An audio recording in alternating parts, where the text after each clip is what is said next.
This government is not giving you the full picture, and I'm going to prove it to you. Now, to get the full picture, you do need to read around, read various news sources, trusted news sources, and hopefully, humbly, you can get a snippet of it by watching my channel here. So please do hit the subscribe button. I not only talk to you about law, but also about what really affects you, the individuals watching this video, whether you're in the UK or internationally. So we're really grateful if you subscribe. So what am I talking about? Well, we've just had news that the Assad regime has ostensibly been overthrown. So Bashar al-Assad, if you're not familiar, this was a brutal regime for many decades. There's allegations of human rights violations, civil war, chemical warfare, all sorts of hostilities against their own citizens. And so if that is right, then that would be good news that the Assad regime has been removed. However, as I said, I don't think you're being given the full picture here. Because I will give you two snippets here, one from Angela Rayner and one from Keir Starmer. But you'll notice what is absent from this information when I explain it to you afterwards. This is a tiny clip of this bit that you can watch the full version for yourself. But here's the tiny clip from Angela Rayner. If the Assad regime has fallen, then we welcome that news. And then she goes on to say that they are looking for a political solution and a stable government and so on.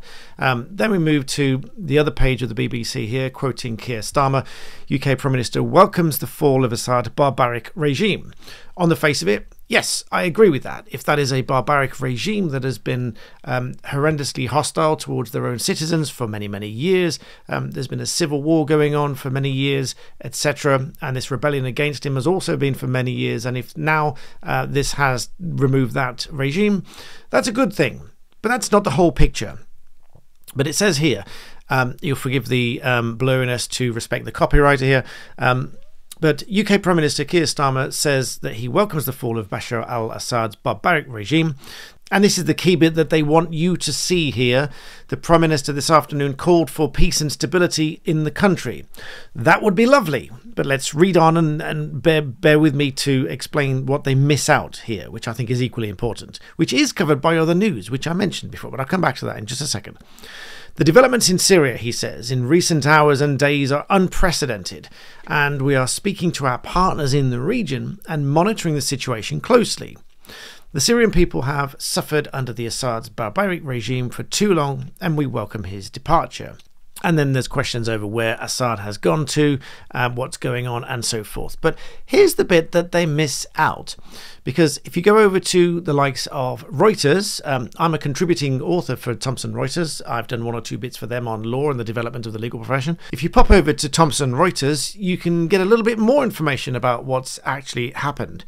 And if you look at who is reported, and I see these things, I don't always trust the first thing I read. I read two or three sources. I look for what I think is the most reputable source. And once I get two or three reputable sources, I then believe what I read.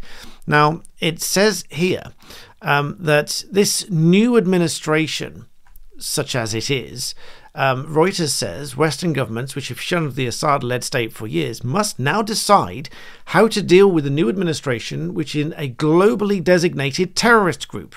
This is the Hayat Tahrir al-Sham, which, sure enough, if you go to the government's own website on proscribed, that is banned, proscribed with an O, banned groups, organizations, this is just another name for Al-Qaeda.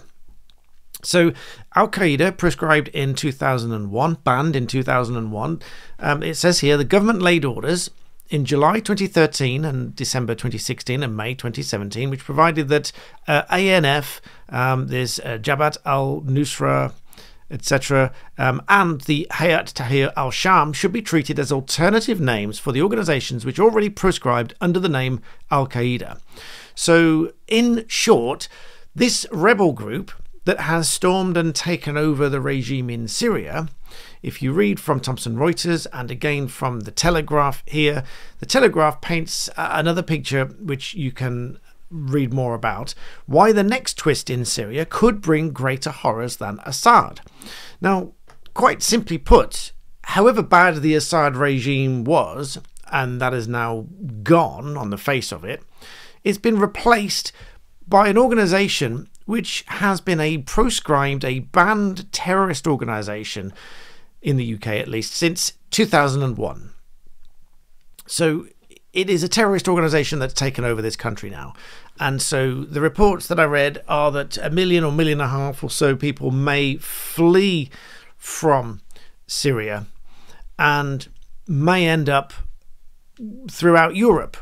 And, dare I say it, headed for the UK, potentially. And so the numbers and the pressure of people fleeing to the rest of Europe and into the UK may explode. And this country now, on the face of it, under the power, under the regime of a known and a proscribed terrorist organisation, is not one of the first things that we're told by members of government. So they, on the face of it, as reported by the BBC at the very least, don't want to give you the full picture. So the full picture is not just contained within one bit of news and one soundbite in an interview. If that's all you hear and that's all you listen to, you may then hear this interview to say, well, we welcome that news, it's a good thing, we're working with them, we want peace and stability in the region, we're going to work with partners, we want to create a political, stable government in that area, all's fine and dandy. But that's not necessarily true, because we don't know what's going to happen. Because, as I say, if it's a banned terrorist organisation, this video will probably get flagged now, but if it's a banned organisation in charge of a country, surely that's cause for concern. But instead of the Prime Minister and Deputy Prime Minister saying this is a cause for concern, you know, we welcome the removal of a barbaric regime, but this is a significant cause for concern. Therefore, we are going to work with our partners to try to ensure peace and stability. That would be a better statement, surely, but only if they absolutely want to give you the truth and transparency. But as we've discussed on this channel in recent videos, I suspect that's not entirely the case. But there it is. This is not me going on a tangent and a wild goose chase. This is real news. This is stuff that is reported here, and I've just realised you can't quite see that off screen. But this is genuinely reported. This is not just me making things up. I read these things, I read different sources, and then sure enough, most of you have probably never heard of this name before and never known that it was an alternative for this organisation. But such as it is, there it is. This is a bit of news. This is, mark my words now, in the next weeks and months, there are going to be increased pressures on people flowing through Europe and then flowing across to the UK. And then that is going to further compound the difficulties with national security, borders, border control, immigration, etc., etc. And they all tie in together. But the big question is, why are you not being told the full truth? And that is why I do these videos, because I see this unfolding. And yes, I started out helping you to understand law. This is all part of that, because the whole creation of law, the governing of this country, understanding what's going on is the very heart of what I aimed to do on this channel in the first place. And it started with tree law, and we evolved through different bits of law, and here we are. We're talking about things where you're not being told the full picture about what's going on in the world, which may have a very real impact on this country. Let me know what you think. Please do subscribe. As I said in previous videos, I am independent. I am going to remain so that I can bring you truth and honest account of what I see going on here, and the bits that I think are being hidden or just not presented to you as clearly and as truthfully and as openly as possible. Thanks for watching. Please do subscribe. I'll see you next time.